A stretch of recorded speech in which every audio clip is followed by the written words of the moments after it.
Satu, dua, tes, tes, satu.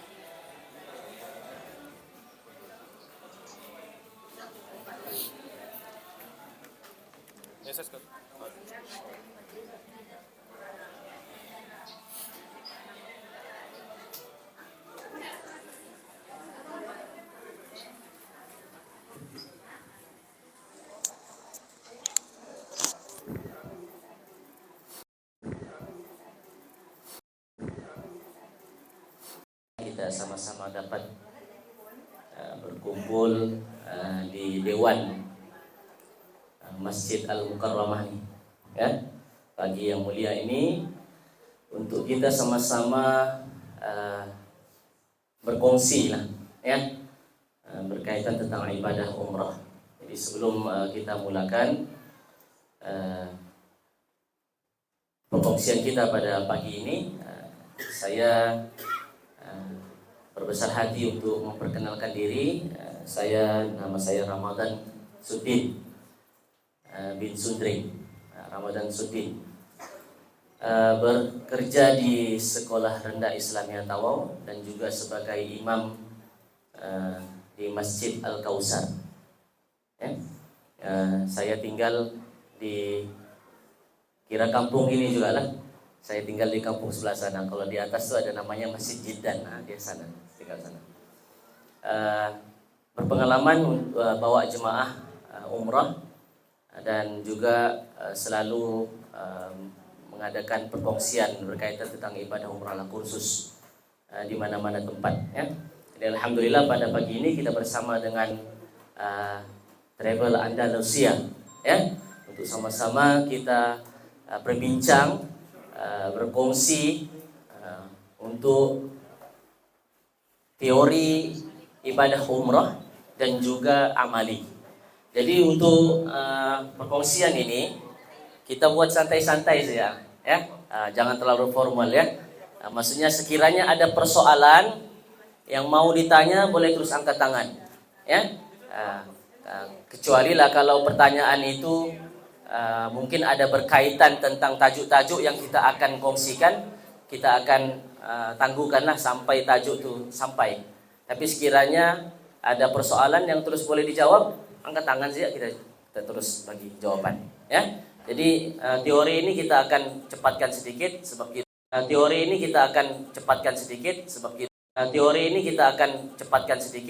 kita mana kita boleh lafaz. Sekiranya kita ada niat untuk melaksanakan ibadah haji ataupun ibadah umrah, ya. Saya buat dulu sekali baru tonton mulai, ya. Alhamdulillah wan ni'mata laka wal mulk la syarika lak labbaik la syarika lak labbaik. Tahu bahwa ibadah umrah ni adalah panggilan Allah Subhanahu wa taala. Jadi kita kena tukar kita punya pemikiran bahwa pertama sekali biasa kita dengar, Ustaz, saya macam belum bersedia lagi pergi umrah atau pergi haji. Kenapa? Takut banyak dosa.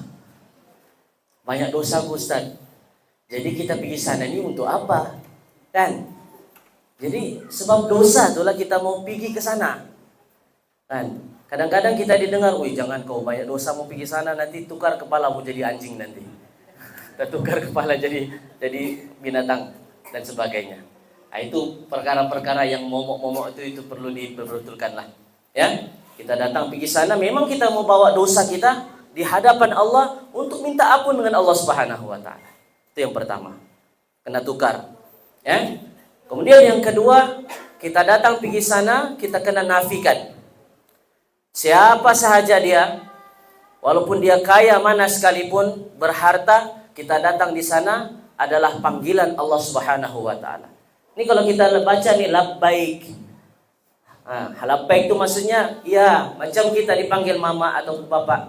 Nah, iya mak. Maksudnya ya mak itu maksudnya labbaik lah.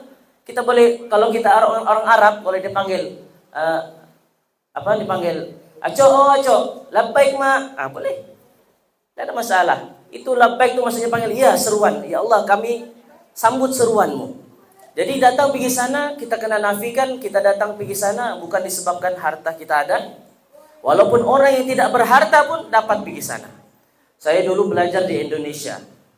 Pekerjaan di sana tukang sawah. Embah-embah tuh kita panggil embah-embah di Jawa sana di Indonesia. Dia punya pekerjaan tuh tanam sawah, padi. Ya. Jadi mau dapatkan untuk makan seharian pun sudah payah, susah-susah. Tapi mereka berusaha banting tulang dengan kulit yang hitam berpanas. Kemudian kalau nampak embah-embah tuh yang tua-tua tuh kalau angkat padi tuh, sebab di sana belum ada lagi jentera-jentera macam kita di Malaysia nih. Pakai apa? Mesin. Di sana masih lagi manual, pakai kerat. Nah, tulangnya sendirilah. Kalau diangkat sawah tuh sampai dia punya bahu nih berbentuk apa sudah? Berbentuk bambu. Kan? Nah, condong ke sebelah sudah. Itu pun masih mampu lagi datang pergi ke tanah suci Mekah untuk melaksanakan ibadah umrah. Sebab apa? Sebab dia paham bahwa datang pergi sana bukan disebabkan duit yang kita ada, tetapi kekuatan rohaninya, bahwa datang pergi sana adalah panggilan daripada Allah Subhanahu wa taala. Jadi semua kita perlu masukkan dalam hati sanubari kita, datang pergi sana panggilan daripada Allah Subhanahu wa taala. Ya? Kemudian yang ketiga, kita kena nafikan juga bahwa datang pergi sana bukan disebabkan kita ni orang yang ibadahnya kuat, kan? Orang yang selalu datang pergi sana tetapi tidak membantu orang lain. Nah, ada juga kita pernah dengar kan, ini setiap tahun pergi umrah, tapi jirannya di sebelah susah nak mau dibantu. Itu pun satu kesalahan. Karena dalam hadis Nabi SAW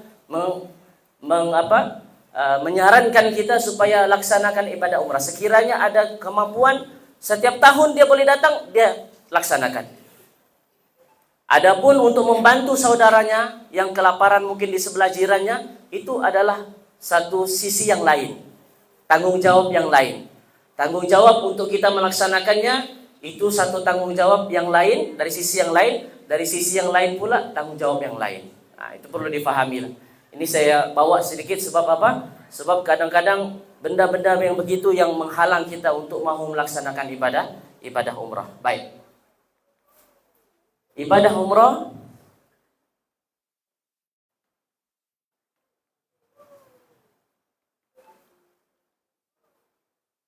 baik, ini objektif lah ya, objektif yang kita akan bincang tentang amali pada hari ini, tentang teori pada hari ini, yaitu pertama sekali mengetahui pengertian rukun wajib dan cara mengerjakan umrah. Oke? Kemudian memahami maksud, niat bersyarat, ini kita akan kongsi sedikit sajalah ya. Kemudian mengetahui kelebihan dan tempat bersejarah, mungkin ini kita tidak akan bincangkan, kalau sempat kita bincang, kalau tidak sempat kita lain hari kita akan kita akan terangkan. Mengetahui pengertian hukum permasalahan tawaf wada. Baik. Pengertian rukun dan wajib umrah. Oke, apa dia umrah? Ya? Ataupun hukum umrah itu apa? Dalam mazhab Syafi'i, dalam mazhab kita, umrah itu adalah wajib bagi setiap umat Islam satu kali seumur hidup. Oke? Betul kata Ustaz? Ya, betul lah. Karena mungkin selalu hari ini kita dengar umrah itu tidak wajib, yang wajib itu haji saja. Itu salah juga tuh. Dalam firman Allah Subhanahu wa taala, wa atimmul hajja wal umrata lillah. Dan sempurnakanlah, tunaikanlah haji dan umrah. Mana ada dia tulis itu tunaikanlah haji saja? Jadi kedua-duanya itu adalah perkara yang wajib bagi seorang Islam. Kenapa orang anggap bahwa umrah itu biasa-biasa saja? Haji yang kita usahakan, karena kita faham bahwa ibadah haji itu, apabila seseorang melaksanakan ibadah haji, dia otomatis melaksanakan ibadah umrah. Kan? Sebab ibadah haji itu banyak. Ada haji tamattu, ada haji qiran, ada haji ifrad. Kan? Sama ada dia laksanakan umrah dulu baru haji, ataupun haji dulu baru umroh, ataupun haji sekali dengan umroh. Nah, sebab itu orang bilang haji penting. Karena orang melaksanakan ibadah haji, otomatis dia melaksanakan ibadah umroh. Tapi orang yang melaksanakan ibadah umroh, belum tentu dia melaksanakan ibadah haji. Nah, tapi dalam masa yang sama, kedua-duanya adalah perkara yang wajib. Nah, jadi Ustaz, yang mana kita mau dahulukan? Haji kah dulu umroh? Yang mana dulu dipanggil, itulah yang kita laksanakan. Rasulullah SAW sendiri pun melaksanakan umroh dulu, baru melaksanakan ibadah haji. Kan? Nah, itu kena paham ya. Baik. Apa dia umroh? Umroh ialah mengunjungi Baitullah Al-Haram, Ka'bah, di Mekah pada bila-bila masa untuk mengerjakan ibadah tertentu menurut syarat-syaratnya. Ada 3 poin di sini. Yang pertama, mengunjungi Baitullah Al-Haram di Mekah. Jadi buat umrah tuh di Mekah. Ka'bahnya tuh di Mekah. Kan kita pergi sana nanti ada 2 tempat pergi. Kita pergi Madinah, kita pergi Mekah. Jadi buat umrah tuh di Mekah. Madinah tuh ziarah sahaja. Oke? Kemudian yang kedua, pada bila-bila masa. Ini yang penting nih, pada bila-bila masa. Umrah ini tidak terikat dengan waktu. Mau buat bulan Ramadan boleh. Mau buat bulan Rabiul Awal boleh. Mau buat bulan Rabiul Akhir boleh. Bulan Syawal boleh. Bulan Muharram boleh. Mau buat malam boleh, buat siang boleh, buat petang boleh. Tidak ada terikat mana-mana waktu yang diharamkan, kecuali dia berada di dalam ihram haji. Jadi pada bila-bila masa. Umrah nih buat pada bila-bila masa. Sebab itu orang kadang-kadang pergi umrah, dia boleh buat umrah 2 kali satu hari. Sekejap-sekejap dia buat. Pagi dia buat, nanti malam dia buat lagi. Nah, jadi bila-bila masa. Oke? Berbeza dengan haji. Kalau haji dia ada masa tertentu. Ibadah yang kemuncaknya adalah pada hari Arafah 9 Zulhijjah. Jadi ibadah haji itu dia terikat dengan waktu. Daripada 1 Syawal sampailah hari habisnya hari-hari tasyrik. 13 Zulhijjah. Itu waktu-waktu haji. Dan kita tidak boleh pindah. Oh, mau buat haji bulan Ramadan lah, tidak ada. Kalau kita buat begitu kena tangkap nanti kita di sana. Sesat nih, ya, kan? Oke. Jadi umrah tiada masa. Bila-bila masa kita boleh buat. Dan mengerjakan ibadah tertentu menurut syarat-syaratnya. Jadi ibadah umrah itu ada ibadah-ibadahnya tertentu. Bukan kita datang sana sholat saja, tidak. Ada ibadah-ibadah yang tertentu yang mensahkan umrah kita. Oke? Sampai sini boleh paham ya? Insyaallah kita teruskan. Baik. Umrah ada 2 bahagian yang perlu kita fahami. Pertama sekali rukun, yang kedua adalah wajib. Oke, umrah tuh ada ibadah-ibadahnya lah. Ada rukunnya, ada wajibnya. Jadi 2 perkara nih kalau kita nampak macam sama aja nih Ustaz. Rukun tuh wajib lah. Wajib tuh rukun lah. Kalau kita dalam sholat kan. Sholat, di dalam sholat ada rukun baca Al-Fatihah. Al-Fatihah itu termasuk di dalam rukun sholat. Kalau kita tidak baca Al-Fatihah, sholat kita tidak sah. Apa kita panggil tuh kalau kita sholat bacaan Al-Fatihah tuh wajib juga. Wajib baca. Kalau tidak baca nanti tidak sah sholat kita. Tapi berbeza dengan untuk melaksanakan ibadah umrah nih, dia 2 perkara yang berbeza. 1, oke, kena paham ya. Rukun umrah dia ada 1, 2, 3, 4, 5. Semuanya ada 5. Rukun ya, rukun. Rukun umrah ada 5. Yang mana kalau kita tinggal salah satu daripadanya, ataupun kita tidak buat dengan sempurna, tidak cukup contohnya, ataupun tidak buat, kita tinggalkan, maka umrah kita tidak sah. Umrah kita tidak sah. Kena buat balik. Ataupun apa ibadah umrah yang contohnya tawaf kita tidak sempurna, kita balik buat tawaf dengan sempurna dulu, baru kita teruskan ibadah yang lain.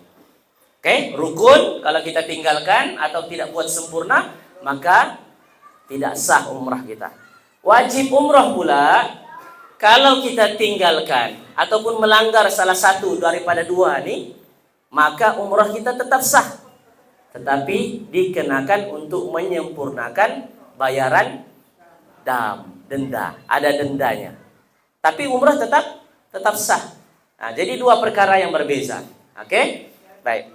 Itu nota di bawah itu kan. Nah, apa yang bacalah itu apa yang saya sebutkan tadi itu dialah. Oke? Baik. Sebelum kita masuk kepada teori ya, memakai pakaian ihram nih, kita kena perlu tahu perjalanan. Nah, perjalanan ibadah kita itu kita perlu tahu dulu. Sebab kalau kita buat umrah nih, kita akan pergi Madinah, kita akan pergi Mekah. Jadi kalau kita datang pergi sana, kita kena tahu perjalanan kita. Tanya pengurusan ataupun tanya mutawif, Ustaz kita mau masuk mana dulu nih? Mau masuk Mekah kah dulu? Mau masuk Madinah kah dulu?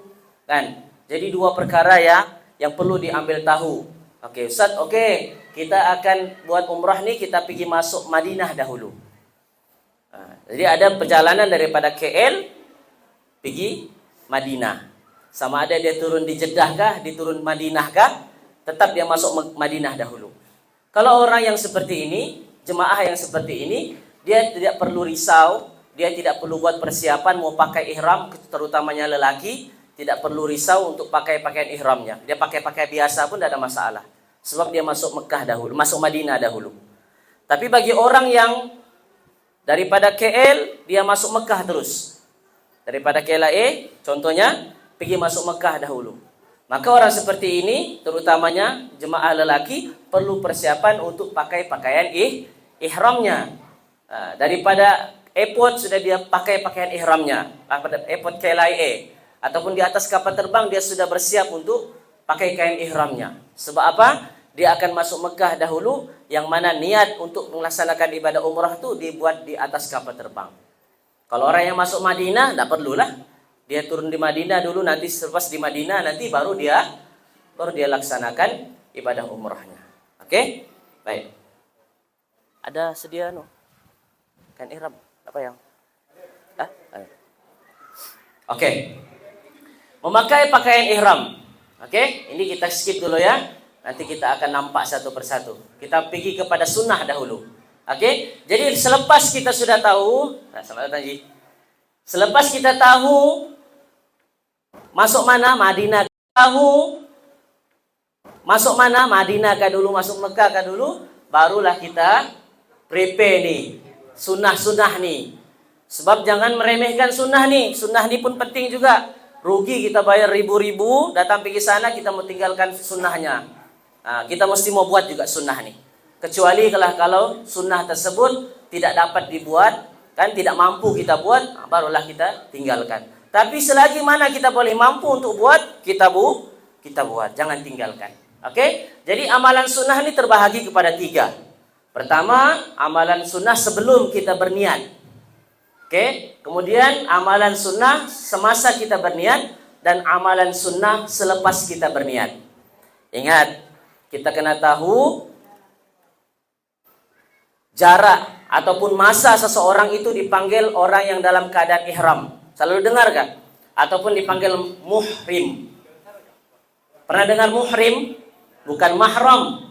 Kalau mahram itu lelaki yang apa tuh? Orang yang haram dinikahi. Contohnya adik-beradik itu dipanggil mahram. Kalau muhrim pula orang yang dalam keadaan ihram. Bila masa dia dipanggil orang yang dalam keadaan ihram, orang yang dalam keadaan ihram ni dia bermula daripada dia niat sampailah dia bercukur. Itu dipanggil orang yang dalam ihram. Ingat ya. Jadi orang yang dalam keadaan ihram bermula daripada dia berniat, dia lafaz niat sampailah bercukur. Oke. Jadi amalan sunnah ni sebelum kita buat ada beberapa perkara yang disunnahkan. Pertama sekali, mengerat kuku. Potong kuku dulu. Oke?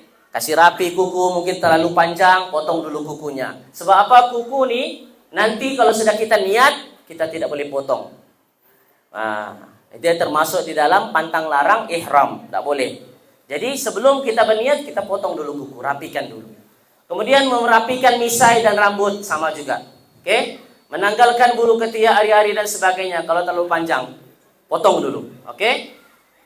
1, 2, dan 3 nih kalau kita laksanakan sebelum buat ihram, maka dibolehkan.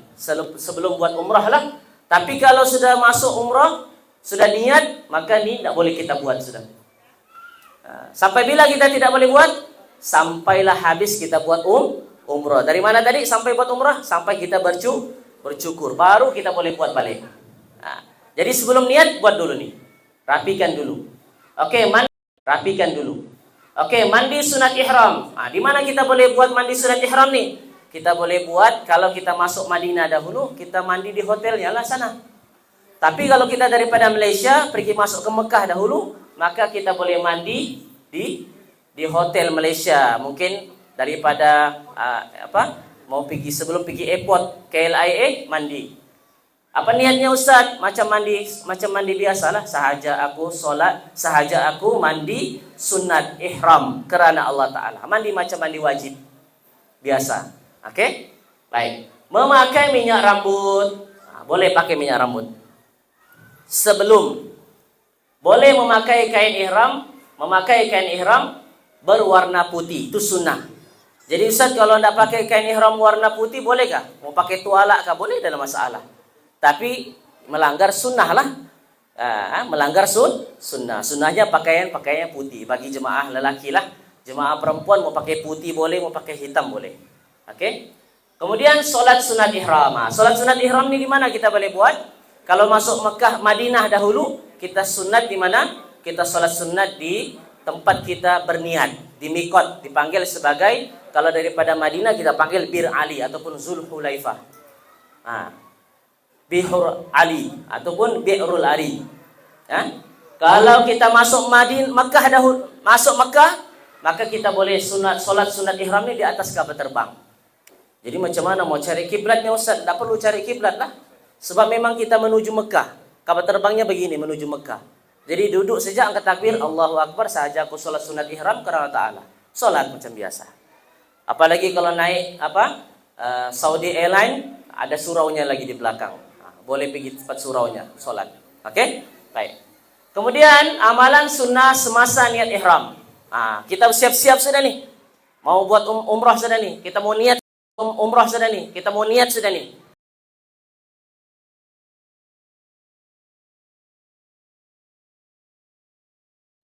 Baca Al-Quran. Oke? Apalagi matoge. Tak boleh. Ya? Bukannya tak boleh matoge dalam ihram, bukan. Maksudnya di luar ihram pun tak boleh juga. Tapi lebih baik jangan buat kedua-duanya. Oke? Baik. Oke. Saya tunjukkan cara untuk pakai pakaian ihram bagi jemaah. Pakai macam sekarang ni pun boleh. Yang penting tutup aurat, oke? Semua anggota tubuh selain muka maksudnya muka tidak boleh ditutup. Kemudian 2 pergelangan tangan mesti ditutup, nih. Jangan sampai terbuka, pakai handshake, kan? Kemudian tiada pakaian khusus seperti jemaah lelaki. Mau pakai pakaian putih boleh, mau pakai pakaian ihram, pakai pakaian hitam boleh, pakai telekung boleh, tidak ada masalah. Oke? Tiada pakaian khusus. Oke, ini untuk jemaah lelaki. Saya terangkan, saya tunjukkan. Untuk jemaah lelaki dia ada. Oke? Selain tidak boleh. Oke? Jadi kalau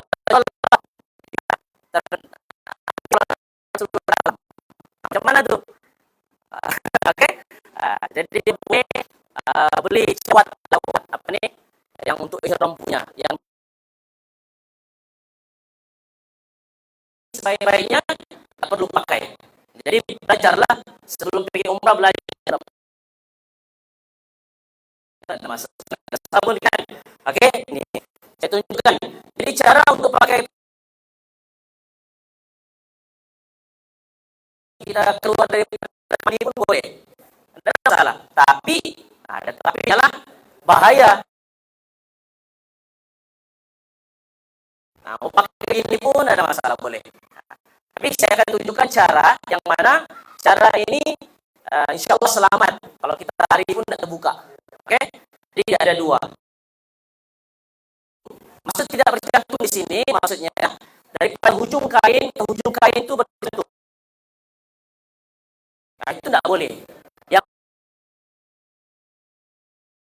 macam baju nih kan, daripada hujung ke hujung dijahit. Jadi kita masuk tangan, itu maksudnya menyarum. Adapun kalau dijahit, contohnya ini takut rentas kah, takut tercabut benangnya, Ustaz mau dijahit, Ustaz kasih apa? Dikasih jahit siring kah, kan, di pinggir kah, itu boleh, tidak masalah. Tidak masalah. Apa dia? Paniti. Paniti boleh pakai untuk bawah sahaja. Di atas tidak boleh. Ya, untuk pinggang sahaja. Ya. Nanti ada perkara-perkara yang dibolehkan yang ya. Oke, baik. Saya tunjukkan. Jadi boleh pilih mana, sebelah sini boleh, ke sebelah sini pun boleh. Oke. Nah, ini sisi lah ya. Dia punya apa? Keinginan sisi sedikit, tak apa. Oke. Ambil ujung kanan nih. Kita sedikit.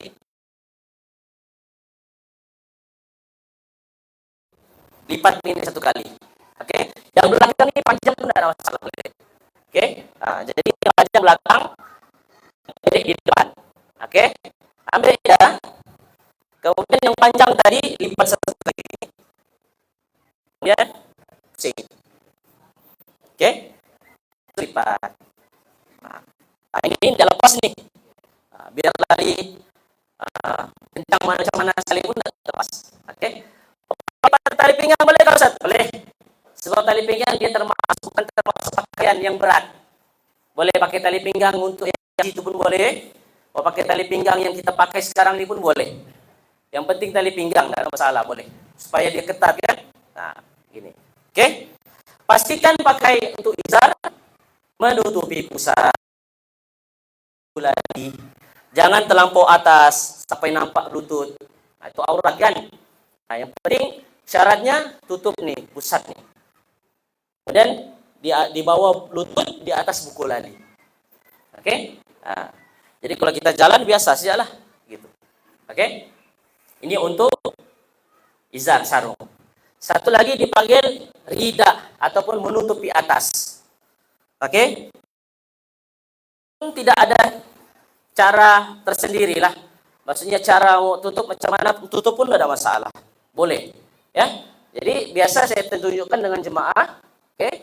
Yang sebelah kiri saya punya tangan ujung nih, ambil masukkan pinggang di sebelah kanan. Ataupun kalau terlampau panjang, kasih masuk di belakang. Nah, gitu. Oke? Kemudian tarik di bahu, kasih ketat.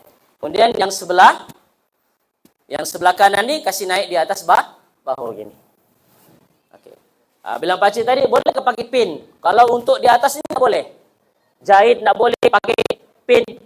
Baby punya pun tak boleh. Mau kasih katup dia, kan kasih letak kancing pun tak boleh. Ya? Tak boleh. Jadi caranya macam mana? Boleh pakai bag ataupun hujungnya ni letak di belakang tengkuk kita. Ni, tak di belakang. Kasih masuk dia. Tak terlepas tu insya-Allah. Inilah. Ini untuk pakaian biasa. Dipanggil pakaian biasa. Pakaian biasa tu macam mana? Pakaian biasa yang kita bawa untuk pergi solat, untuk menunggu dalam bas, okey? Untuk kita berada di hotel. Pada bila-bila masalah begini. Tapi kalau kita mau buat tawaf ataupun kita buat sa'i untuk umrah. Tawaf pun untuk umrah. Okey, maka kita panggil pakaiannya ini sebagai dipanggil ittiba. Ittiba dipanggil. Ittiba itu apa? Melalukan kain sebelah kanan di bawah ketiak, kemudian menampakkan bahu sebelah kanan. Gini. Sama juga, letak di belakang untuk diselitkan. Nah, gitu. Ini kita boleh pakai untuk tawaf, untuk sa'i. Dua itu sahaja. Selain daripada itu tidak boleh. Sunnah pakaian begini untuk tawaf, untuk sa'i. Okey? Jadi Ustaz, kalau boleh kalau saya tawaf nak payah begitu. Saya mau tutup. Boleh tidak masalah. Sunnah sahaja kan? Tapi lebih baik bukalah. Ini menunjukkan kita melaksanakan tawaf.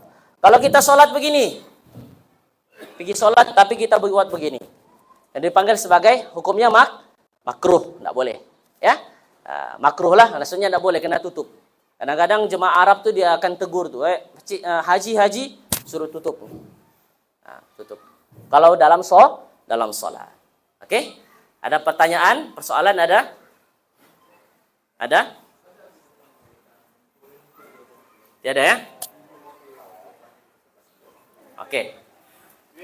Kita ya, boleh. Tadi yang kalau kita dalam kapal terbang, bilang kita boleh sembahyangkan. Tapi di mana kalau kita terkentut, jadi mana kita sembahyang? Oke. Biasa jemaat dibekalkan nih spray untuk wudhu. Nanti di akhir nanti saya akan tunjukkan cara wudhu yang singkat, yang sah wudhunya pakai ini.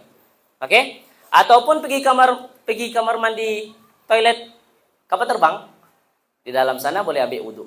Nah, gitu. Jadi ambil wudhu tuh jangan kita pikir ambil wudhu macam kita ambil wudhu sembahyang. Banyak air kita boleh pakai kan? Nah, itu kita mau jimat-jimat, kita mau singkat, pakai ini pun boleh. Cukup kata Ustaz ambil wudhu? Cukup insyaallah. Ya, nanti saya tunjukkan ya caranya untuk wudhu. Oke. Ada lagi soalan? Oke, kita teruskan ya. Oke, baik. Kita mau amali nih, kita mau cepat sedikit. Oke, ihram lelaki secara ittiba. Nah, coba saya tunjukkan tadi nih. Kan? Nah, menampakkan bahu sebelah kanan. Oke? Nah, begitu juga ketika sholat, elak daripada berittiba. Nah, kalau sholat tak boleh buat begini. Yang boleh buat begini bila tawaf umrah dan sa'i sahaja. Dua tuh. Oke? Sebab tawaf tuh banyak jenis. Kan? Jadi untuk tawaf umrah sahaja boleh buat begini. Ataupun tawaf haji. Oke? Baik. Contoh-contoh selipar yang dibolehkan, yang dibenarkan. Beginilah. Yang paling penting sekali, kalau jemaah lelaki, kalau pakai selipar, sekurang-kurangnya menampakkan 3 jari di depan, dan tumit mesti dibuka. Maksudnya tumit itu terbuka lah, nampak. Tidak boleh ditutup. Orang yang menutup tumit ni pakai kasut lah. Tak boleh pakai kasut. Dia kena pakai selipar. Ataupun macam begini. Kan? Nampak 3 jari kan? Kemudian belakang terbuka. Boleh kau pakai selipar yang tak bertali. Selipar tali. Kita panggil selipar tali kan? Yang ada lagi di belakang tu, gapnya. Itu boleh. Masih nampak lagi tumit. Yang tak boleh pakai kasut. Tak boleh. Perempuan tidak ada syaratnya, ini mesti tutup. Kaki, aurat kan, mesti tutup. Oke? Baik. Ihram wanita pula, elak daripada bersolek tanpa keperluan bagi mengelakkan fitnah dan riya. Dilarang tak bersolek? Tidak dilarang. Tapi dalam ihram itu, elakkan bersolek. Kerana, ketika bersolek, nanti mau ambil wudhu macam mana? Susah. Kan? Jadi tidak ada keperluan untuk bersolek. Sebab buat ihram umrah ni sekejap saja, tidak lama. Kan? Apa tadi dalam orang yang muhrim tu bila ketika dia berniat sampai bercukur. Selesai. Oke. Yang kedua, pastikan aurat dijaga. Aurat dijaga yang mana perlu dijaga? Dagu. Oke. Kemudian rambut. Kalau yang pakai spek, kan takut kalau kita buka keluar nampak keluar rambutnya daripada tepi. Apalagi tangan, perlu pakai handshop. Oke? Pakai pakaian mesti tebal. Jangan pakai kain lekra. Jenis lekra yang Yang melekat di badan, kan? Itu menampakkan tubuh. Pakai seluar dalam nampak lagi bentuk seluar dalamnya. Itu jangan elakkan pakai begitu. Oke? Pakai kain telekung dan pakaian yang bersesuaian agar tidak menampakkan bentuk badan aurat. Oke? Disyorkan memakai stokin tebal. Kan? Kebiasaannya stokin perempuan nih, kalau pakai yang panjang, tipis. Walaupun sampai paha nih, tipis kan? Nah, kalau tidak ada dijual, pakai dulu stokin suami, stokin bolanya. Pakai dulu sekejap lah, pinjam. Yang ada cop Adidas pun boleh. Kan? Ada masalah. Kan? Kalau ada dijual, ya. Supaya tidak, kalau contohlah dia punya kain tersela, terangkat begini kan? Terangkat, masih lagi menutupi aurat kerana stoknya tinggi. Kan? Elakkan memakai cermin mata yang besar. Pakai cermin mata sekarang ni boleh. Tidak ada masalah. Yang tidak boleh pakai cermin mata belalang. Tahu ke cermin mata belalang? Yang fashion tu, yang nak kasih sampai tertutup pipinya tu, pakai cermin mata besar tu. Nah, ya, itu tidak boleh ya. Nah, itu dipanggil sebagai, itu sudah masuk fashion, tidak boleh. Jadi elakkan. Kalau pakai sekarang ni, yang makcik pakai, kakak sekarang pakai ini boleh. Putih kah dia? Jernih kah dia? Kan gelap kan? Tidak ada masalah, boleh. Oke? Baik. Kita masuk kepada rukun yang pertama. Ini baru masuk rukun nih. Tadi itu baru dia punya anak-anak, sunnah-sunnahnya kan? Ini rukun. Rukun yang pertama. Apa tadi rukun? Kalau kita tinggalkan umrah kita sah kan tidak sah? Tidak sah. Itu rukun dipanggil. Niat termasuk di dalam rukun. Oke? Apa dia niatnya? Nawaitul umrata wa ahramtu biha lillahi ta'ala. Boleh sama-sama kita ikut, boleh? Nawaitul umrata wa ahramtu biha lillahi ta'ala. Nawaitul umrata wa ahramtu biha lillahi ta'ala. Sahaja aku mengerjakan umrah dan aku berihram dengannya karena Allah Ta'ala. Ini lafaz. Lafaz nih niat. Lafaz niat itu yang kita sebut di mulut itu sunnah saja. Yang dikira apa? Lintasan hati. Nah, itu yang penting tuh. Jadi untuk mewujudkan lintasan hati perlu diucaplah. Nah, ucap dulu sahaja aku umrah dan aku berihram dengannya karena Allah Ta'ala. Ustaz tak pandai Pak Ustaz bahasa Arabnya, mau pakai bahasa apapun boleh, yang penting faham.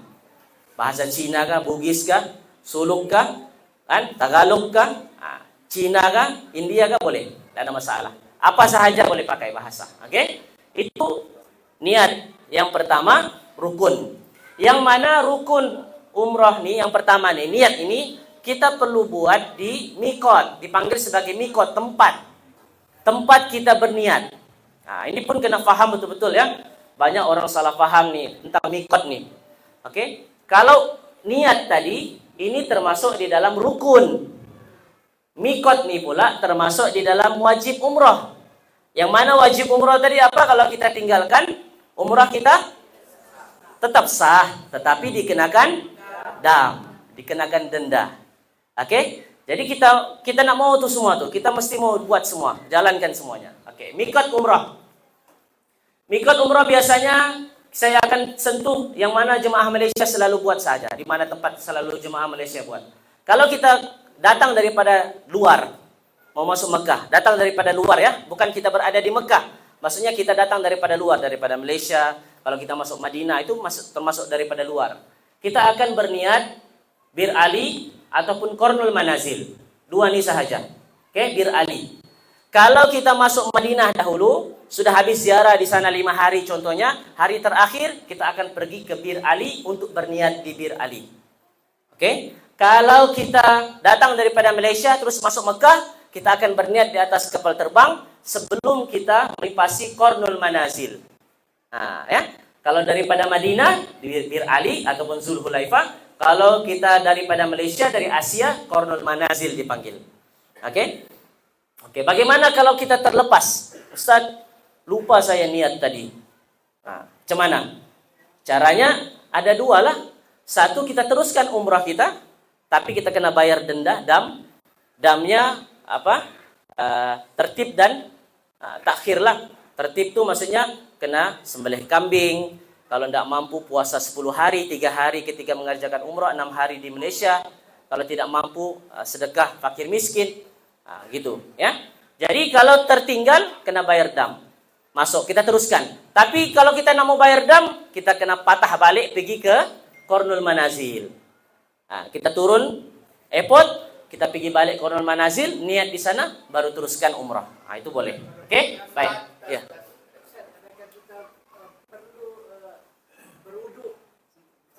Oke, tadi wudu tadi apa amalan sunnah. Jadi perlulah. Tapi sekiranya tidak sempat wudu, kita mau niat sini, tapi tidak sempat wudu, tidak ada masalah. Teruskan sahaja. Tidak menjejaskan ibadah umrah kita. Oke? Dua nih. Jadi kalau terlimpas, maka kita perlu patah balik ataupun teruskan sahaja, tapi dibayar dam. Yang kedua pula, kalau kita sudah berada di Mekah, biasanya ini kita buat umrah yang kedua, umrah yang ketiga. Kan, umrah yang pertama kita daripada luar. Lepas itu kita masuk di Mekah. 5 hari di Mekah, hari kedua kita mau buat umrah lagi. Maka kita boleh keluar antara 3 inilah. Jiranah, Tanaim, ataupun Hudaybiyah. Biasanya jemaah akan pergi Ji'rana sama bukan Ji'rana, Hudaybiyah dan Qarnul Manazil, 2 nih sahaja. Oke, Tanaim nih biasa jarang orang pergi lah, tapi ini yang paling dekat, 5 km sahaja. 5 km, naik taksi boleh bayar 50 rial, pulang balik, PP pulang balik. Jangan pergi 50 rial, balik 50 rial, itu kena scam tuh. Kena tipu. Jadi caranya macam mana naik taksi? Pergi dulu niat, balik baru bayar. Jangan pergi sudah bayar. Bayar habislah taksinya hilang. Jangan bilang di Mekah tu tidak ada penipu. Banyak penipu juga tu ya. Hudaybiyah, biasanya jemaah akan dibawa pergi ziarah Hudaybiyah. Masjid Hudaybiyah, balik daripada ziarah boleh singgah di Hudaybiyah. Okey? Banyak tempat yang kita boleh pergi untuk laksanakan umrah. Jadi saya bagi gambaran lah, contoh, gambaran. Kita mau pergi bandar. Orang mau pergi bandar ni dia ada daripada Morotai kan?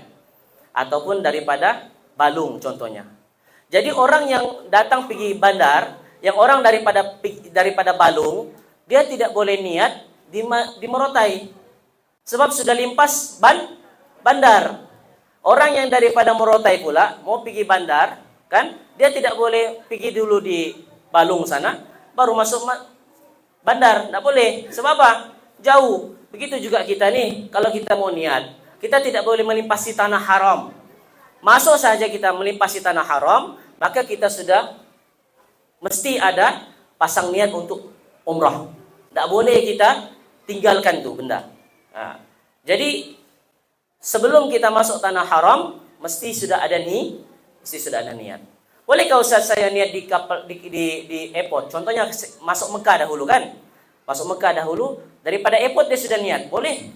Tapi untuk jaga 13 pantang larang tu. Jaga 13 pantang larang tu ini. 13 pantang larang ni, ini mau dijaga ni susah. Jadi untuk memendekkan masa untuk kita jaga 13 patang larang tersebut, kita ambil yang paling dekat lah. Boleh kita niat daripada Malaysia lagi. Pakaikan ihram, sahaja aku umrah dan aku ihram dengannya karena Allah Ta'ala. Tapi dari naik kapal terbang, lebih kurang sampai di Jeddah tu 9 jam perjalanan. Lain lagi nanti turun di airport, ambil barang, lebih kurang 2 jam. Perjalanan lagi pergi ke Mekah 2 jam. Nanti belum tentu kita boleh terus buat umrah. Kita mau tunggu lagi. Jadi panjang masanya kan. Jadi itulah singkat. Untuk kita menyingkatkan, kita ambil di mikot. Dan mikot lah paling afdol untuk kita lepaskan niat. Ya.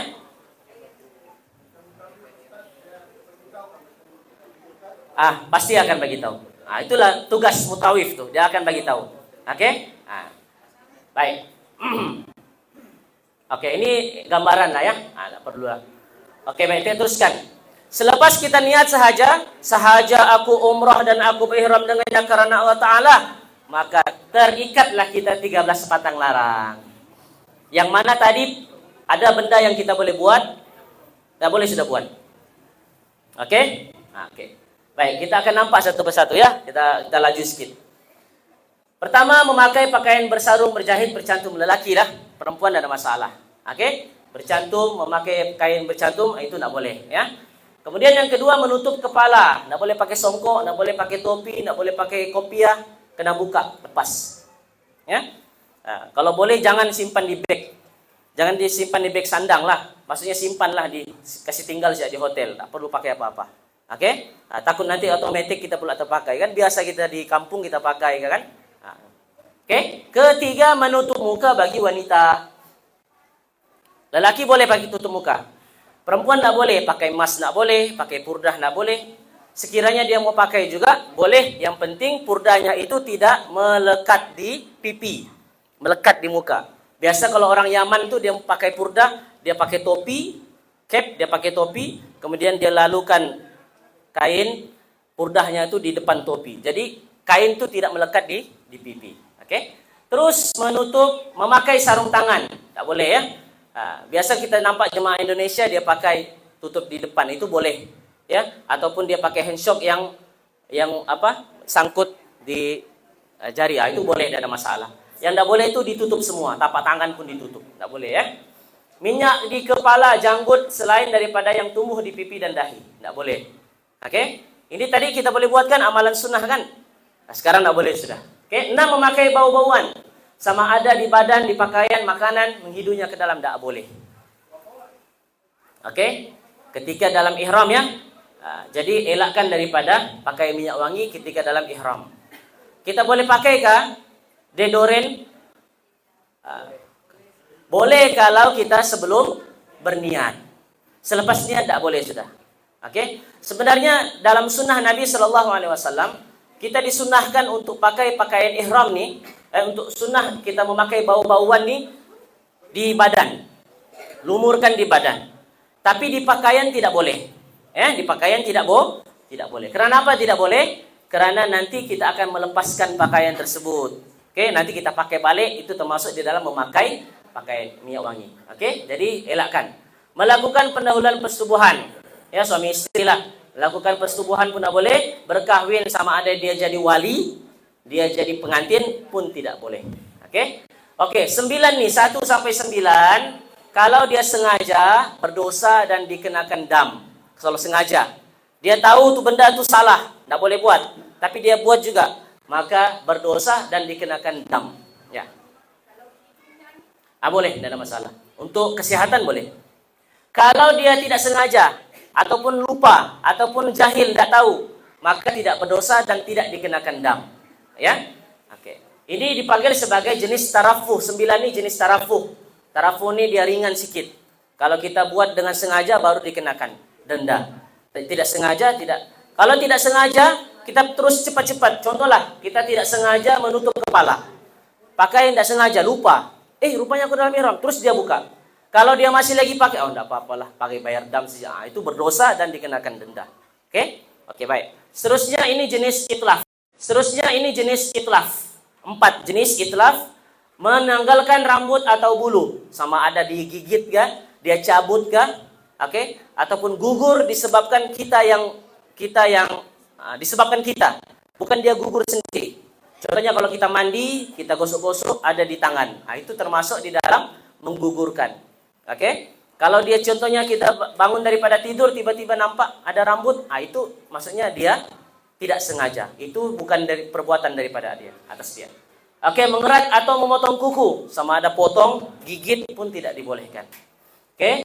Menebang, mencabut pokok tumbuh-tumbuhan di tanah haram.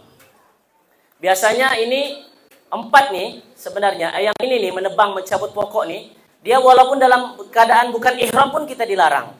Contohnya kita pergi ke Mina ataupun pergi Musdalifah, ada tanaman di sana, tapi kita bukan dalam keadaan ihram, kita pergi cabut pun tidak dibolehkan, dikenakan denda juga. Sama juga memburu dan membunuh binatang nih. Angsa tidak boleh, burung merpati tidak boleh, belalang tidak boleh. Itulah yang antara yang ada di sana lah. Tidak ada kita jumpa rusa di sana, susah. Ataupun payau, tidak ada. Kita akan jumpa burung merpati, kita akan jumpa belalang. Kalau musim belalang lagi lah. Kalau kita pijak dia, walaupun tidak sengaja, tetap dikenakan denda. Oke? Baik. Jadi 4 nih, kalau kita sengaja berdosa dikenakan dam. Kalau tidak sengaja tidak berdosa tapi tetap dikenakan denda. Dam ya. Ada soalan sampai sini? Ada? Ya, boleh. Dendanya dia ikut apa yang kita langgar. Banyak jenis, banyak jenis. Kalau mau cerita sini memang tidak akan. Nanti kalau contohnya kita terlanggar, terus beribadah dengan mutawif, tanya mutawif. Saya ada buat begini, macam mana ya? Gitu. Ini antara dam-damnya banyak jenis. Yang saya akan kongsikan yang penting-penting saja, yang memang selalu kita akan langgar lah. Oke. Ada lagi soalan? Ada? Praktikal nih kita akan lajukan sedikit, teori tawaf nih kita akan laju sedikit sebab kita akan buat praktikal nanti lepas makan insyaallah. Ada soalan lagi? Tidak ada? Kita terus ya. Oke, kita masuk kepada rukun yang kedua. Tadi wajib umrah itu sudah kita lalu sudah. Ini wajib yang pertama apa tadi? Mikot. Wajib yang kedua 13 pantang larang. Itu sahaja, 2. Kan? Kalau kita langgar salah satu daripadanya, umrah tetap sah, tapi dikenakan denda. Oke, kita masuk kepada rukun yang kedua. Rukun yang kedua ini adalah ibadah yang kemuncak lah maksudnya, ibadah yang paling utama sekali. Oke? Apa dia? Tawaf. Oke, ibadah tawaf. Tawaf itu kita boleh anggap dia seperti sholat. Tapi bezanya tawaf itu boleh bercakap, boleh bercerita, boleh makan.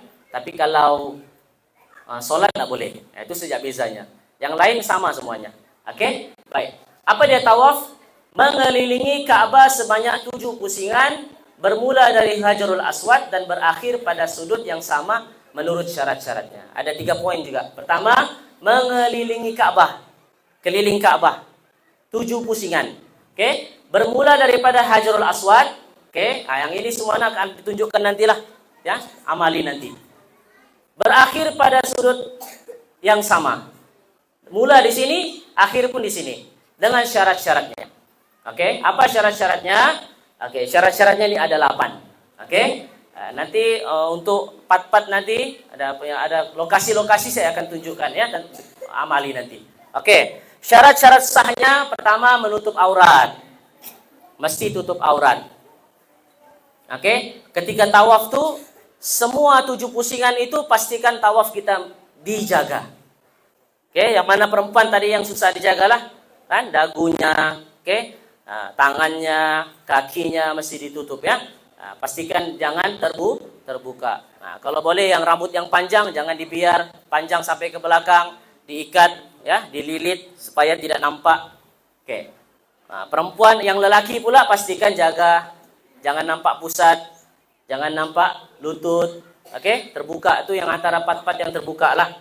Oke, suci daripada hadas besar dan hadas kecil. Mesti ada wudu. Oke, tadi waktu kita niat tadi kita wajibkah kita berwudu? Tidak wajib, sunnah saja kan? Tapi masuk kepada tawaf mesti ada wudu. Mesti suci daripada hadas besar. Oke, mesti ada wudu. Sebab itu kalau kita pergi mana? Kalau kita pergi tawaf bawa nih. Takut nanti ketika kita tawaf kita terbatal wudu kita, mau pergi wudu susah lagi. Sebab tandas di luar. Kan? Oke? Sini.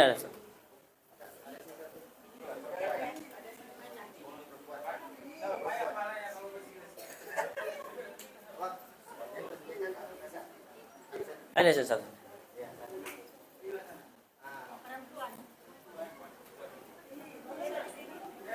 Ya, itu belum.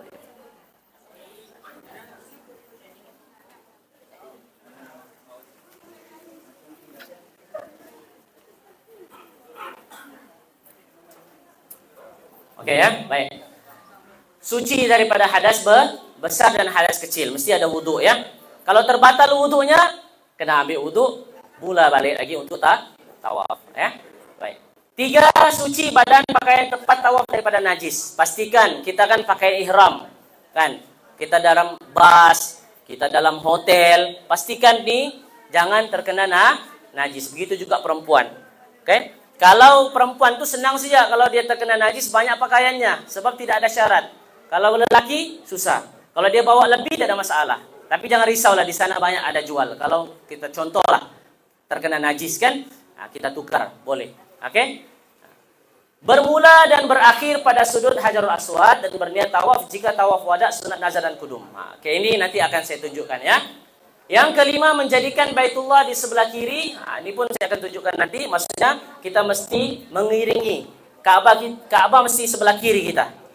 Tidak boleh membelakang, tidak boleh mengkanankan, dan tidak boleh mendepan Ka'bah ketika tawaf. Ya, kena mengiring, maksudnya mengkirikan Ka'bah.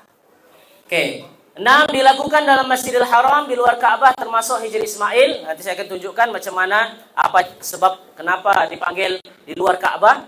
7, mengekalkan niat tawaf. Kekalkan niat tawaf ni pastikan kita ketika tawaf itu tidak ada niat yang lain kita buat. Contohnya kita kejar anak kah? Kan? Kita buat sedekah yang lain kah? Kita buat sedekah ketika tawaf itu tidak boleh. Maksudnya kita membatalkan tawaf tu. Okey? Ke-8, cukup 7 pusingan dengan yakin. Mesti yakin. Cara kiraannya nanti akan dijelaskan nanti ya. Biasanya kalau cuma umrah yang pertama ini kita buat dengan mutawif lah. Jangan pula kita ragu-ragukan mutawif. Bilang mutawif 7 sudah. Bilang Ustaz baru 6 bah. Saya kira 6. Bilang mutawif 7. 6. Karena itu ragu-ragu sudah pusing lagi lah satu kali. Oke? Oke. Nah, ini antara jenis-jenis tawaf lah.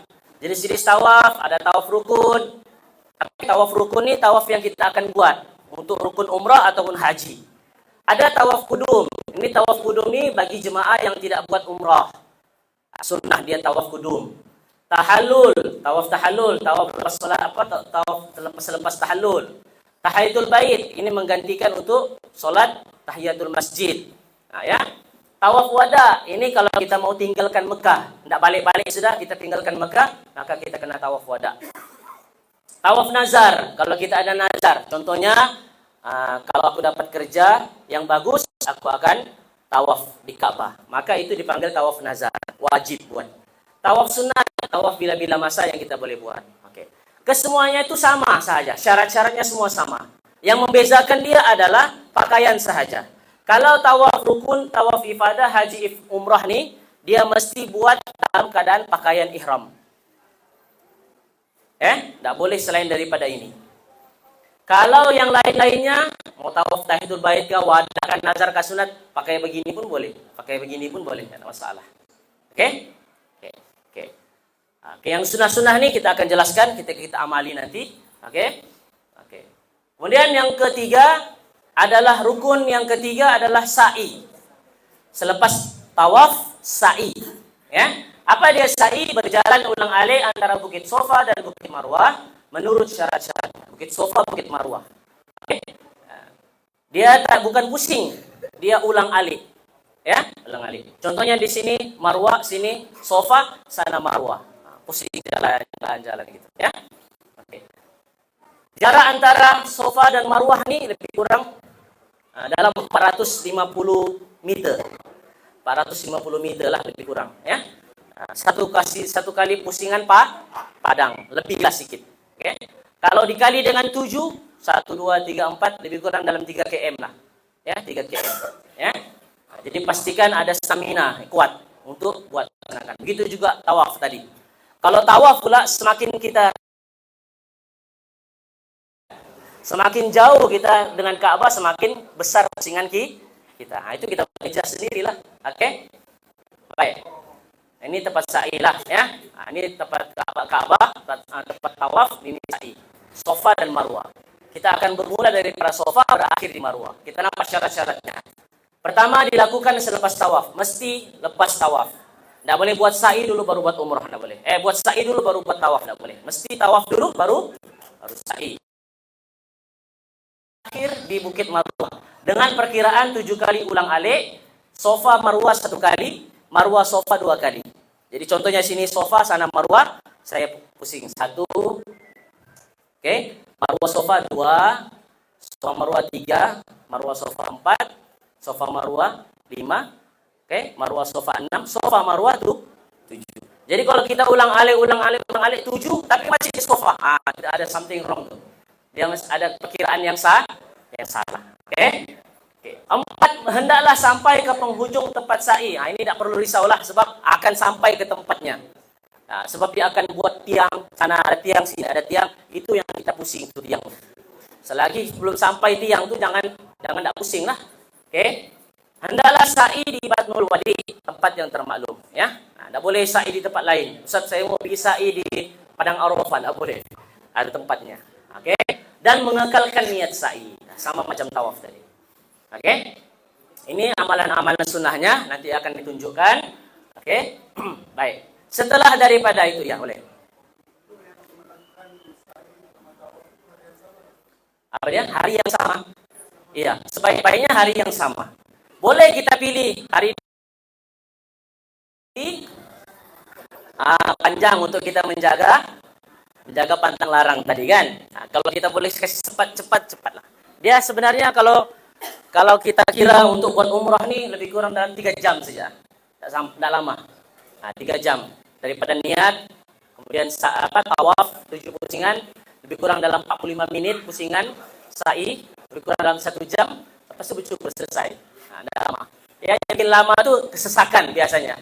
Terlampau ramai jemaah. Oke? Kalau kita buat contoh, bilang abang, bolehkah kita buat satu hari ini sofa marwah, nanti besok kita buat lagi, boleh, tidak masalah. Tapi lama kita mau habiskan, kan? Oke. Setelah daripada sa'i, kita pergi ke rukun yang keempat. Oke, pertama niat, kedua tawaf, ketiga sa'i, keempat bercukur. Kan, lepas saja sa'i, terus bercukur. Cukur pun ada syarat-syaratnya. Apa yang maksud cukur? Sama ada kita tanggalkan ataupun kita hilangkan. Nah, dia tidak semestinya potong, cabut pun boleh. Tidak ada gunting Ustaz, mau cabut boleh, tidak ada masalah. Mau gigit boleh, tidak ada masalah. Oke? Sekurang-kurangnya 3 helai. Lelaki perempuan sama, sekurang-kurangnya. Tidak boleh 1 helai. Mesti 3 helai, lebih ke atas. Kan? Kalau jemaah lelaki botak lagi baik, kan hilangkan semuanya lagi bagus. Jemaah perempuan sekurang-kurangnya seruas jari. Kan? Di rambut di kepala menurut syarat-syaratnya. Helai rambut di kepala. Jangan di segmen sini.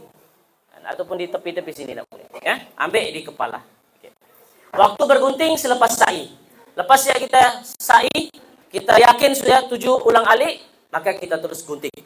Oke? Rambut di kepala. Nah, sekarang ini saya nampak di Mekah sana, dia orang ada kios. Sa'i, kios ini bergunting secara bergerak pakai lori. Keluar saja kita daripada Bukit Marwah itu, di luar itu sudah ada menunggu. Kios-kios boleh gunting rambut free lagi. Nah, tidak perlu kita pergi bayar. Kalau kita pergi kedai gunting, pergi salon, kita bayar 10 ataupun 15 rial. Nah, kalau 20 rial itu menipu, ya. Nah, pastikan bayar 10 ataupun 15. Kalau kadang-kadang dia bagi 5 rial. Tengok orang lah. Tapi kalau sudah 50 rial, itu. Ataupun di Marwah ada yang pelawa, boleh pinjam gunting. Itu pinjam ada maksud tuh. Kan? Bukan kasih pinjam saja tuh. Pinjam ada maksud. Maksudnya kena bayar lah. Tapi kalau dia minta sampai 100 rial, itu menipu lah sudah tuh, ya. Afdal bercukur bagi lelaki, kan? Kalau perempuan seruas jari. Sekiranya tiada rambut, memang botak ataupun upin-ipin, satu saja rambutnya sini. Macam mana? Dengan syarat melalukan sahaja gunting tersebut. Isyarat. Kan isyarat. Maksudnya dia tidak ada rambut sudah, dia isyarat sahaja. Baik. Oke, ini perjalanan. Oke, saya tunjukkan sedikit saja berkaitan tentang apa nih? Niat bersyarat. Bagi jemaah perempuan lah, ya, biasa niat bersyarat ini jemaah perempuan. Oke, niat bersyarat umrah. Niat bersyarat adalah umrah yang dikaitkan dengan sesuatu. Maksudnya, jika terhasil sesuatu itu, maka terlepas dia daripada larangan ihram. Menghalang, ada sesuatu yang menghalang. Oke, ini contoh niat bersyarat. Sahaja aku mengerjakan umrah dan aku berihram dengannya kerana Allah. Sekiranya aku terhalang oleh haid, ketika itu aku jadi halal. Jadi terhalang ini tidak semestinya haid, ya. Tapi yang famous sekali memang haid lah. Biasanya boleh jadi sakit yang lain, kan? Mungkin dia ada penyakit terhalang untuk laksanakan umrah. Okay? Jadi lelaki pun boleh jadi, boleh berlaku. Tetapi kebanyakannya jemaah perempuan. Oke? Dalilnya, ini niat bersyarat dalil di Ba'ah bin Zubair masuk ke tempat Rasulullah berkata melaksanakan haji, tapi dia sakit. Maka Rasulullah bersabda laksanakan haji dengan menambah ketika lafaz niat itu dia ada tambah sekiranya aku terhalang. Oke, ini adalah situasi. Saya tidak baca di sini, saya bagi situasi saja. Contohlah satu orang perempuan. Satu orang perempuan dia daripada KLIA. Contoh, terbang pergi masuk ke Mekah. Daripada KLIA dia tidak haid. Oke, dia tidak haid. Naik atas kapal terbang sampai sebelum masuk Qadar Manazil dia niat sahaja aku umrah dan aku berihram dengannya, sekiranya aku kedatangan haid maka aku jadi halal. Lepas dia teruskan perjalanan, masuk pergi ke Mekah, sampai di hotel belum melaksanakan tawaf, keluar haidnya. Maka orang seperti ini sudah dikira melaksanakan umrah, tetapi tidak boleh meneruskan melaksanakan umrah. Maksudnya dia tidak boleh buat sa'i lah. Dia tidak boleh buat umrah lah. Kalaulah contoh haidnya keluar setelah buat tawaf. Selepas tawaf keluar haidnya. Dia boleh teruskan. Dia boleh teruskan apa? Dia boleh teruskan umrahnya karena untuk sa'i dan bercukur itu tidak disyaratkan dia suci daripada hadas kecil dan hadas besar. Kan? Nah, jadi dia boleh teruskan. Tapi niat bersyaratnya nanti ada dua cara lah. Satu halal, jadi halal. Satu aku bertahallul. Jadi halal dan bertahallul itu dua perkara yang berbeza, tidak sama. Saya akan jelaskan nanti. Oke? Itu situasi yang pertama. Situasi yang kedua pula, dia dalam keadaan haid daripada kelai, dia dalam keadaan haid, naik kapal terbang, oke, sampai di Qadul Manazil dia niat sekiranya haidku berterusan, maka aku jadi halal, aku bertahallul. Maka dia masuk ke Mekah, kan? Sampai di Mekah, tiba-tiba haidnya tidak lepas. Maksudnya haidnya berterusan. Maka tidak laksanakan umrah lah. Dia tetap juga Tetap juga dalam keadaan haid, tetapi niatnya itu sudah dikira oleh Allah Subhanahu wa taala. Oke. Yang tidak boleh macam mana? Yang tidak boleh, contoh daripada KLIA, dia tidak haid. Naik atas kapal terbang, oke, dia berniat sahaja aku umrah dan aku ihram dengan karena Allah taala. Dia tidak niat bersyarat. Sampai di Mekah, oke, mau buat tawaf tiba-tiba keluar haidnya. Waktu dia keluar haid itu baru dia mau cakap sekiranya aku terhalang oleh haidku maka aku jadi halal. Itu yang tidak dibolehkan. Jadi niat bersyarat tadi mesti dari awal. Oke, mesti dari awal. Oke, apa beza jadi halallah aku dan bertahallul? Jadi halallah aku kalau terjadilah haid itu datang, maka dia akan terus tidak melaksanakan umrah. Maksudnya dia terkeluarlah. Pantang larang sudah tidak ada dan dia tidak melaksanakan umrah apa-apa. Begitu sahaja keluar, tahallul. Itu maksudnya tahallul. Halal. Kalau dia sekiranya aku kedatangan haid, maka aku jadi halal. Maka aku jadi halal seperti tadi. Kalau dia katakan aku bertahallul, maka dia ada gap, dia ada masa, ruang. Sampailah dia bercukur, barulah dia dikira keluar daripada ihram. Contoh tadi seperti macam mana tadi, dia keluar haid setelah tawaf. Dia masih lagi boleh buat sa'i, boleh cukur rambut. Waktu cukur rambut itu dia sudah keluar daripada ihram, maksudnya begitu. Oke? Ataupun dia keluar haid sebelum daripada tawaf. Maka untuk mengeluarkan dia daripada ihram, dia kena cukur. Walaupun dia tidak buat tawaf, tidak buat sa'i, terus bercukur sebab dia haid. Oke? Ada lagi solusi yang ketiga, yaitu tidak buat cara seperti ini, dia masuk kepada talfik kepada mazhab yang lain. Ikut kepada mazhab yang membolehkan perempuan untuk tawaf ketika haid. Tapi dengan syarat dia mesti pakai yang tebal lah. Takut darah yang terjatuh keluar dan terkena najis dan sebagainya. Tapi setelah dari buat umrah, dia dikenakan denda bayaran dam 1 ekor kambing. Tapi bukan 1 ekor kambing Malaysia. 1 ekor kambing Malaysia 2.000. Kalau kambing di tanah Arab murah sedikit lah. Tidak sampai 1.000 pun ada. Oke? Kalau itu untuk umrah. Kalau haji pula buat seperti itu 1 ekor unta. Atau sedikit lah. Okay? Tapi sebaik-baiknya elakkan daripada berlaku sedemikian. Kan? Kita masih dalam lingkungan mazhab Syafi'i. Oke, ada apa-apa soalan? Sebelum kita rehat dulu, kita makan, nanti kita buat teori insyaallah. Nanti setelahnya yang lain-lain nanti akan dijelaskan ya.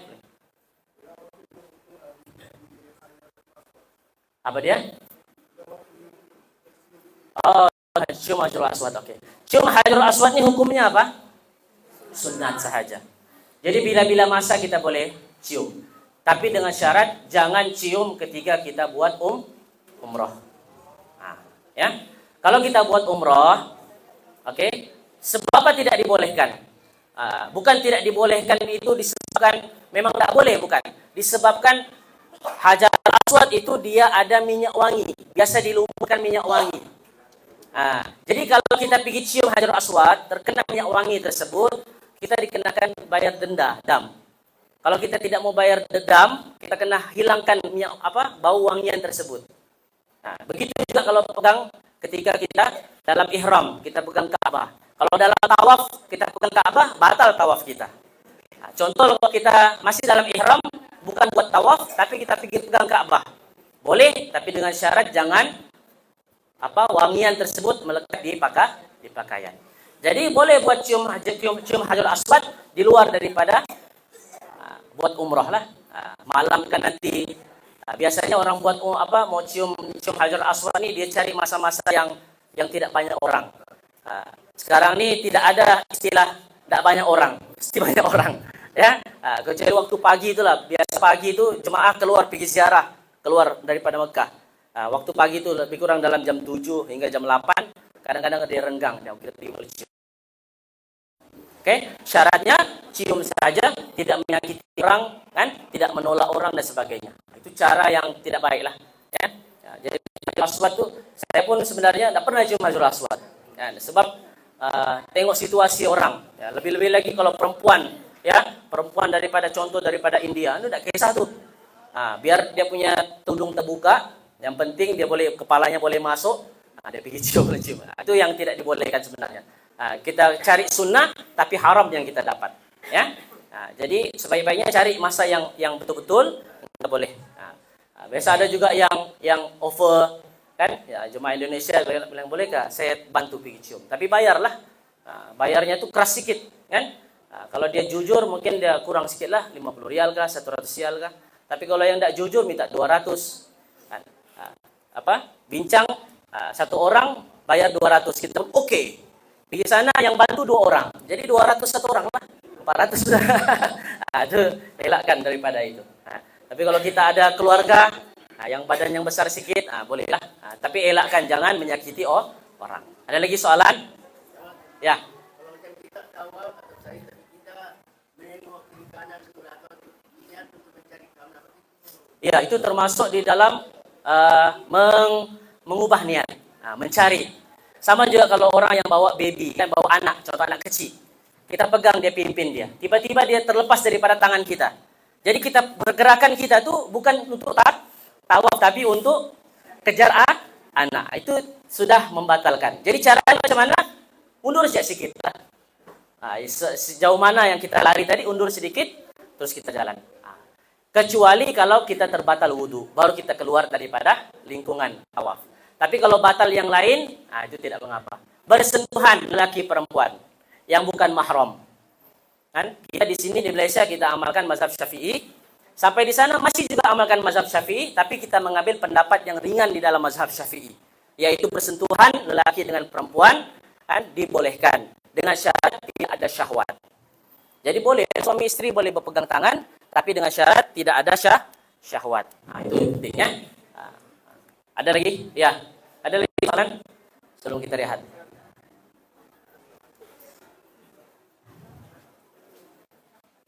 Ada? Jadi, kita rehat dulu. Insyaallah kita rehat. Lebih kurang berapa menit? Makan berat kah? 15 menit. Setengah jam boleh? Ya. 20 menit lah, 20 menit. 10, 20, 10, 40 lah. Ya. 10, 40 kita buat teori, amali, praktikal. Ya, insyaallah. Yang lain-lain nanti kita akan bincang di dalam amali tadi. Ya, boleh insyaallah. Kita rehat dulu insyaallah. Baik, terima kasih Ustaz Ramadan. Maklumat kepada jemaah, mana-mana yang ada kupon yang dalam dewan ini, kami akan bagi kupon untuk makan bakso di sebelah. Ya, nanti bagi kupon tu dengan penjual. Ya, boleh. Yang belum dapat boleh bagi tahu dengan pihak pengurusan lah. Ya. Nanti selepas tu baru kita masuk. Nanti saya akan umumkan. Boleh? Oke, silakan. Ya, sebelahnya bukan di sebelah sini. Sebelah sini guys sendiri. Sebelah sana. Ya. Bakso saja tidak termasuk air. Kupon yang belum dapat nanti maklumkan pihak urusan bagi. Ya. Kupon. Ada. Yang ada kupon tenang, aman. Nanti dibagi. Yang ada kupon boleh berangsur. Ya. Jangan lupa serahkan kupon dengan tujuan. Satu orang satu kupon, bukan satu kupon 2 orang. Nanti mana belum dapat, yang belum dapat nanti boleh bagi tahu. Yang sudah ada boleh bantu ke sebelah, ya, ke sebelah kanan.